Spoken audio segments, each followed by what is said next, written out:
Hello guys and welcome to today's video. Welcome to the last video of the year. Can you believe? Can you believe? And I thought it was a good idea to do the end of year book tag as our last video of the year. And I'm so excited because I absolutely love seeing everybody else's videos of these. I've compiled some questions together, which I'll leave them all down below. But let's just get straight into it because I have so many books that I want to talk about. The first question, we're really starting off with a bang because we have the most disappointing book of the year, and mine might be a surprise to some people because I feel like this is a really popular book, and I do feel like I am in the minority with this one, so take everything I say lightly.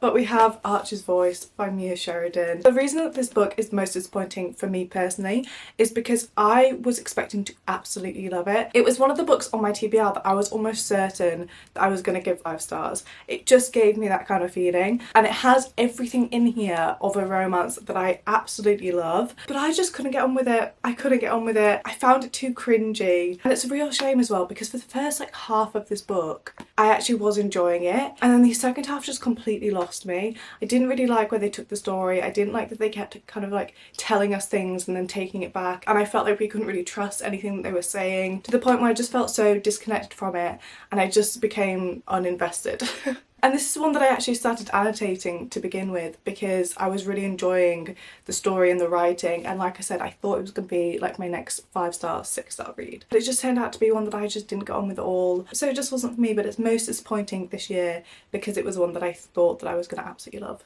But unfortunately I didn't. Okay, next question is Underdog Book of the Year, and the one I'm going to say for this is The One That Got Away by Charlotte Rickson. And the reason I think this is an underdog book is because I literally have never seen anybody else talking about this book, and I really enjoyed it. I think I rated it 4 stars. I absolutely loved this when I was reading it. It basically follows Benjamin and Clara, and they meet at uni. It follows them meeting at uni and everything, and then it follows them 20 years later as well, and we get to see kind of where they are in their life, why they're not together, and in present day, which is the 20 years later timeline, something really major is happening in their city, and it encourages Clara to go and find Benjamin after all these years. So the thing that I love about this is we have a lot of questions when we're reading it. There's a bit of a mystery going on at the same time, and I also absolutely love a romance set over a long period of time, and I feel like there's always that anticipation of will they, won't they type thing, and also all the unanswered questions of what actually happened with them and why aren't they together now. And like I said, it's just one that I never see anybody else talking about. So for Underdog of the Year we have The One That Got Away. Okay, next question.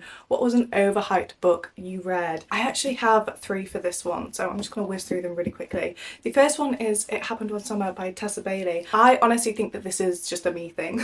Because I've read a few Tessa Bailey books and I just really don't get on with the way that she writes male characters. It's just something that's not for me. This isn't necessarily a bad book by any means. It was just something that I didn't personally click with, and I just found that I was cringing a lot throughout this. But this is one that I literally picked up because of how much hype it had. So that's what I'm going to say for me.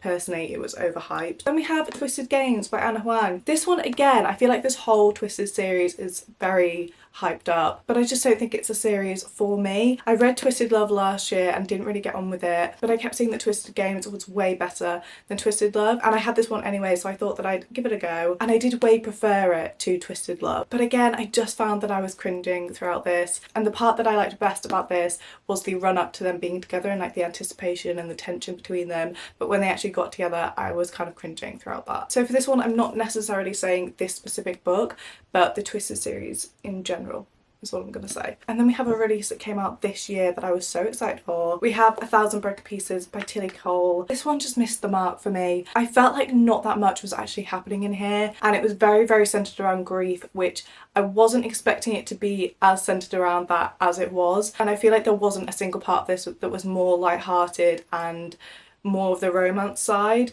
It felt very heavy to read. It just wasn't for me, and like I said, I feel like not that much actually happened in this book. And I'm saying it's overhyped just because I feel like the release of it was really hyped because so many people were so excited about it. I haven't actually seen too much about it since then, but I felt like because it was a release this year that it kind of fit into this category. Next we have a book that surprised you. I actually have two answers for this. The first one is Part of Your World by Abby Jimenez, and the reason this surprised me was because I wasn't expecting to love it as much as I did.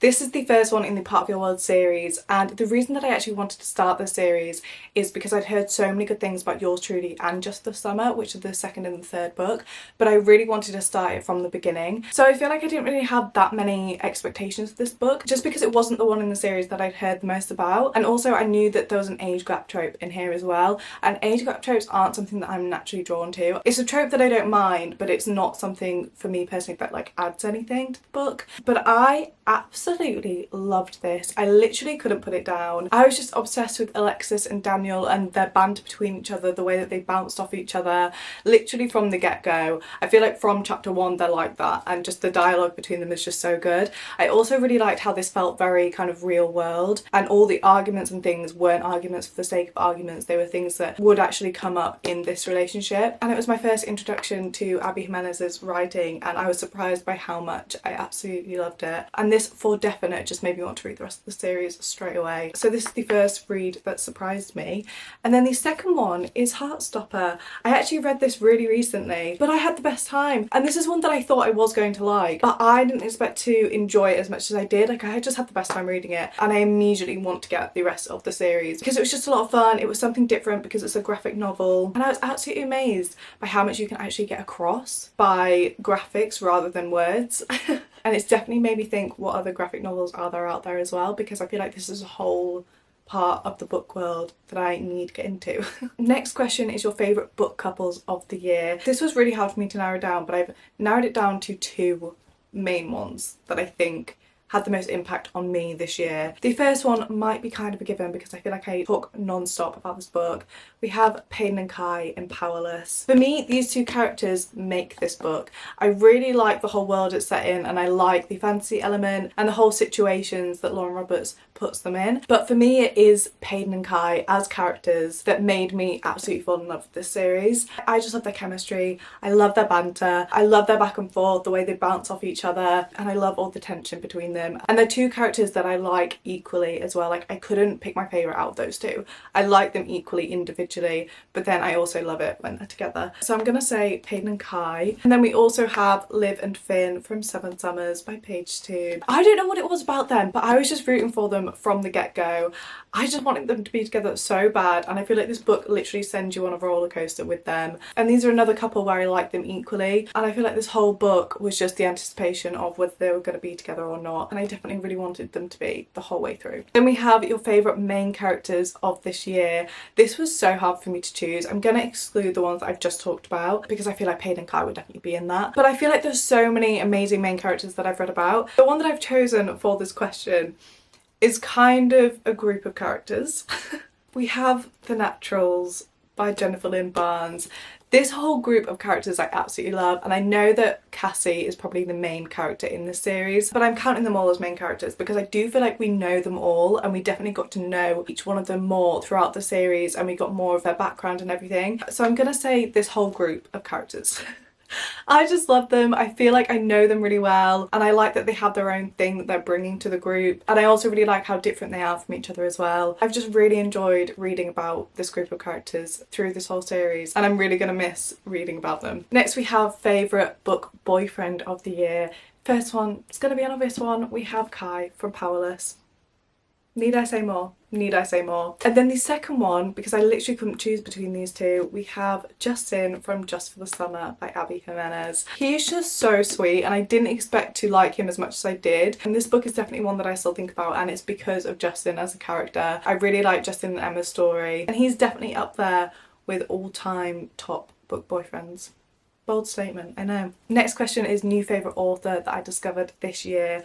I have three for this. The first one we have is Ashley Poston. The second I finished 7 Years Slip, I literally wanted to get the other two books that she's released, and I actually did read them this year. I feel like she's just very quickly become an auto-buy author for me, and I just really like the way she writes and tells a story, and I love the magical realism element that all her books have. I just love it, and I can't wait for her new release that's coming next year. Then we have Abby Jimenez. Part of Your World was the first Abby Jimenez romance book that I ever read, and I just went on to read this whole series because I was absolutely loving it, and it's definitely made me want to read the Friend Zone series, which is her series. I think she wrote it before this one, but I'm definitely looking to get into that series next year. And also there's a new release by Abby Jimenez as well coming next year, which I'm so excited for. But again, she's definitely become an auto-buy author for me. And then I'm gonna say Frida McFadden, which technically I did read The Housemaid at the end of 2023, so technically I didn't discover her this year, but I feel like I did.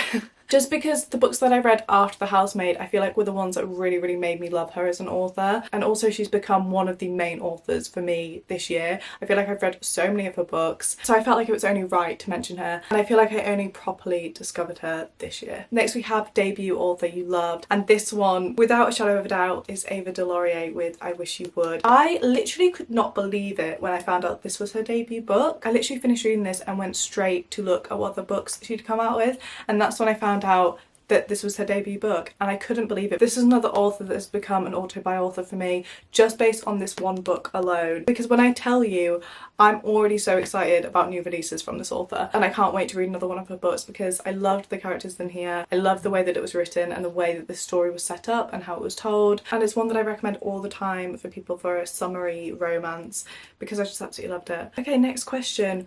What is the happiest book you read this year? And for this one, I'm gonna have to say The Wind in the Willows. This one just brought me so much joy. It's literally like reading about Sylvanians in real life going on little adventures. I love that it's basically short stories of these quirky little animals that are just going on adventures. It made me smile, it made me giggle, and I just had the best time reading it. And I absolutely love all the illustrations in here as well. They're just stunning. And I just feel like in general, this is just a very happy book. It brought me a lot of joy reading it and even just thinking about it now. And then we have Saddest Book of the Year, and for this one I'm gonna have to say Powerful by Lauren Roberts. I feel like I don't really need to explain this one because if you've read Powerless, you'll know. But this one follows the same timeline as Powerless, but we follow Adina, who is Payden's best friend. And I'm really happy that we got Adina's story. I love Adina and Mac together. Don't even get me started. And I feel like this book sent me through every single emotion. But I just absolutely loved this, and I loved Adina and Mac. I love them. Then we have longest book that I read this year, and this one without a doubt is Binding 13 by Chloe Walsh. This is actually the biggest book I've ever read. Ever. I think it's something like 800 pages. 798 pages. That's insane. And it's quite literally a brick.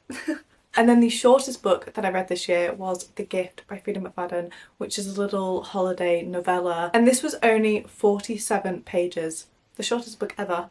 And it was a really strange 47 pages, to be honest. And I feel like I've read a few novellas this year, but that was definitely the shortest by far. It literally wasn't even 50 pages, which is crazy. Next question is your favourite covers of this year. And this one I have two options and I'll explain why. The first one is the special edition of If He Had Been With Me, which I received this year, but I actually read this book last year. So that's why I've included two options. Because this edition did come out this year, but I didn't read this book this year. But I couldn't not mention it. I mean, look at it. It's literally stunning. She's stunning, and this is one of my favourite books. So to have a gorgeous copy of it makes my heart so happy, and it's definitely one of my favourite editions, one of my favourite covers of all time. So this is the first one. And then for the cover of a book that I've actually read this year, I'm gonna say A Curse for True Love by Stephanie Garber, which is the third one in the Once Upon a Broken Heart series. This whole series in general, every single cover is absolutely stunning, and even the inside, stop it. And it's actually really hard to choose a favourite out of these, but I do just really like the colours of this one, like the blue and the pink. But I love every single cover in the series. I mean, they're stunning. And as a whole series, I feel like they go really well together. And I love them. They're gorgeous. Then we have A Book You Haven't Stopped Thinking About. And this one, again, so hard for me to narrow down. I've tried to narrow it down to 3. I'm just going to whiz through them because I've talked about all these books already. But of course, we have Powerless. Cade and Kai literally live in my head rent free. Then The Naturals, I feel like this whole series I've not stopped thinking about since I finished it, and I just love these characters and this whole world. And then Just the Summer by Abby Jimenez, which is probably my favourite romance that I've read this year, so it's definitely one that I still think about. Then we have Cringiest Read of the Year, and for this one I'm gonna have to say If We Ever Meet Again by Anna Huang. This is the first one in the If Love series, and this one just wasn't for me. I think I was only like a third into this book when I really wanted to DNF it, but I didn't. I wanted to give it a proper chance, but I was just cringing through this whole thing. I didn't really like either of the main characters in here. I found them both quite cringy, and I just couldn't get on with it. I couldn't get on with it, and it's one that I wish that I had DNF'd because just wasn't for me. Just wasn't for me. Next question is an unpopular book that I loved, and for this one I'm gonna say The Teacher by Freida McFadden, because I feel like a lot of people really didn't get on with this book, and I can see why, because of the themes in here and what it's about. But for me personally, I really enjoyed this one. I found it so fast paced, so gripping. It was literally a book that got me out of a reading slump, and it's one of my top Freida McFadden books. But I feel like this is one that definitely has mixed reviews about it, and it's one that's not going to be for everybody. So I'm gonna say this one for most unpopular, even though I don't think it's necessarily unpopular, but I do think a lot of people have strong feelings towards this one. But I personally really enjoyed it as a psychological thriller. Next question is book with the most unique concept that I read this year. And for this one, I'm gonna say The Love of My Afterlife by Kirsty Greenwood. I just absolutely loved the concept of this, and it's different to anything that I've read before. I like how it had a magical realism element to it, but we were also very much in the real world. Basically follows Delphi, who ends up in the afterlife, literally in the first chapter. And while she's there, she meets this man who she feels like she has a connection with, but there's a mix up with him and he gets sent back to Earth. So she makes a deal with this afterlife therapist that she gets 10 days back on Earth to basically track this man down and find him. So then we follow her trying to track him down, and I just feel like that concept as a whole is just so fun and also unique to anything else that I've read this year, and I really enjoyed it, and it was just a really good funny time. And then we have a book you read this year that you would reread, and for this one I have two options. The first one is The 7 Year Slip by Ashley Poston, and the reason that I would love to reread this is to go back and annotate it, because it's one that I didn't realise that I'd love as much as I did, so I didn't start annotating it, but there are so many amazing lines and quotes in here that I would just love to go back and underline or highlight. So this is definitely one that at some point I would like to reread. And then we have Magnolia Park's Into the Dark. I would really like to reread the whole Magnolia Park's universe series, so I'm kind of saying that as a whole, but this is the one that I read this year, and this one I feel like I didn't take in as much as I wish I had. I don't know if that makes sense, but I feel like I was so excited about the release of this and so caught up in the hype of it all that I didn't process it properly. So this is definitely one that I would love to reread at some point and properly take in. Next question is a book you wish you'd got to this year, and again for this one I have two that really stuck out to me. The first one is Dance of Thieves by Mary E. Pearson. This is one that I'm definitely going to prioritise in 2025, just because I feel like I'm going to absolutely love it, but I just never got around to it. But I've heard really amazing things about this whole duology. And then we have Mile High by Liz Tomford. I just really want to get into the Windy City series, not even specifically this one. I do really want to read this one because it's the first one, but the others in the series are the things that I hear the most hype about, and it just really makes me want to find out what the series is like and whether it will potentially be my new favourite sports romance series. We'll see. And then the last question is Goodreads reading goal reflection, and also your 2025 reading goal. So for 2024 I set my reading goal as 52 books overall. I feel like this year is the first year that I was going into where I was really into reading, so I didn't actually know how many books I would end up reading. So I set myself a goal of 52 books, which is one a week, and I just kind of wanted to see what number I would end up on. And my total books this year at the minute is 90 books altogether, which is actually crazy to me. As somebody that really didn't like reading before, that's actually insane. So as for my 2025 reading goal, I think I spoke about this in one of my vlogs during Bookmas, but I'm actually so conflicted about setting a reading goal because I really don't want my reading to kind of be affected by feeling a pressure to reach a certain goal. But at the same time, knowing that I've read 90, I'm kind of like, imagine if I read 100 books in a year, like that would be insane. So I'm very conflicted. I think what I'm going to do again is set my goal for 52 books, which is one a week, and we'll just see what we end up on. But they're all the questions. I will leave the questions down below so that you guys can also answer them. I would love to know your answers. I'd love to know your reading goals for 2025 as well. And I just want to say thank you so much for being with me this year. I can't believe that it's nearly been a whole year of me starting this YouTube channel, and I just want to say thank you so much for being here. You have no idea how much it means to me and how much I appreciate you, and I hope you stick around next year as well, because I literally love the little community that we built here. And I hope you had an amazing Christmas, hope you have an amazing New Year's, and thank you so much for watching this video, and I will hopefully see you in my next one, which will be in the new year. That's crazy. That's actually crazy.